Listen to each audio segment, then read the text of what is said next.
Hello साथियों, कैसे हो। एग्रीकल्चर सुपरवाइजर को लेकर बहुत बड़ी बिग अपडेट मैं बताने जा रहा हूं दोस्तों, और इस जानकारी को बिल्कुल भी ना चूके, क्योंकि ये एक प्रकार से उसके लिए 100% कारगर होने वाली हूँ सिलेक्शन देने के लिए। तो आज हम बात करेंगे सिलेबस को लेकर, एक सिलेबस की किस प्रकार से रीडिंग की जाए ताकि हमारा सिलेक्शन 100% गारंटी यानी सिक्योर करे किया जाए कि यार हमारा सिलेक्शन वो 100% हो गए। दोस्तों देखिए, हर कोचिंग वाला, हर एक इंस्टीट्यूट आपको ये गाइड जरूर करता है कि आप ये बुक पढ़ो, ये PDF पढ़ लो, या यहाँ से पढ़ लो, ये मैटर वहाँ से उठा लो। दोस्तों इससे भी ज़्यादा मायने रखता है आप सिलेबस, क्योंकि सिलेबस एक प्रकार की रीढ़ की हड्डी मान के चलो। कोई भी एग्जामिनेशन हो, एग्रीकल्चर सुपरवाइजर की बात नहीं, कोई सा भी एग्जाम हो, उसमें जो सिलेबस होता है वो सिलेबस ही बहुत ही महत्वपूर्ण भूमिका निभाता है। दोस्तों सिलेबस के बारे में बात करते हैं।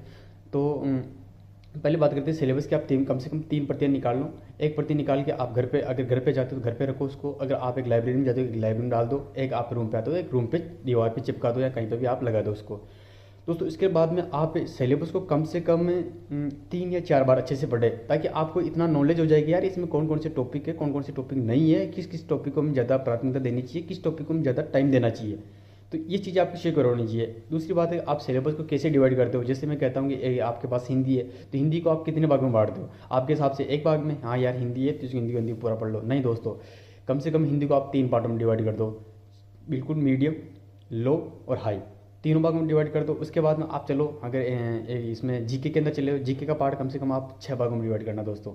अरे एक जीके के अंदर 3 पार्ट, हमारे पास हिस्ट्री है, ज्योग्राफी है, और हमारे पास कल्चर है। कल्चर को 2 भागों में डिवाइड करो। इसके बाद में आप इसमें चले जाओ, हिस्ट्री में, तो हिस्ट्री को 2 भागों में डिवाइड करो। ज्योग्राफी को कम से कम 2 या 3 भागों में डिवाइड करना आपको।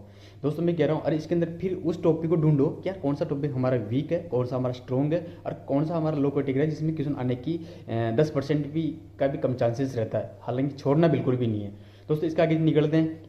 ये हमारा एग्रीकल्चर पार्ट। एग्रीकल्चर के हमारे पास 3 मोस्टली सब्जेक्ट होते हैं। एनिमल हस्बेंड्री होती है, एग्रोनॉमी होती है, और हॉर्टिकल्चर होती है। दोस्तों इसी में पूरा एग्रीकल्चर देते हैं। नाम उनका 3 रखा है, पर उसमें पूरी की पूरी एग्रीकल्चर देते हैं, जिसमें जनरल एग्रीकल्चर भी आ जाती है, सामान्य एग्रीकल्चर, न्यू एस्टेट, जो भी जितनी भी जानकारी होती है सारी उसमें आती है। तो दोस्तों उनको भी कम से कम आप 7 डिवाइडेशन में बांट दे, कि 7 भाग में बांटना उसको। कैसे, एग्रोनॉमी को 2 भागों में, जनरल एग्रीकल्चर और एग्रोनॉमी को एक में डाल दो। उसके बाद में आप हॉर्टिकल्चर को 2 में बांट दो। वेजिटेबल्स और फ्लोरिकल्चर को आप अलग करो, और आप उसमें से और इसमें जो फ्लोरिकल्चर आती है उसको अलग कर लेना। तो 2 भाग ये हो गए। इसके बाद में आपको आगे चलना है एनिमल हस्बेंड्री को आप कम से कम दोस्तों 2 भागों में बांटे। 2 भागों में बांट के उसको एक तो आप कर दो उसमें बिल्कुल कहते हैं ना कि एनिमल मैनेजमेंट के, मतलब कि आपका LPM, जिस नाम सुना होगा, कि लाइफ स्टॉक मैनेजमेंट, तो मतलब पशु प्रबंधक, उसको अलग करो। उसके बाद में आप एग्रीकल्चर की नस्लें हैं, ब्रीड है, इनके नाम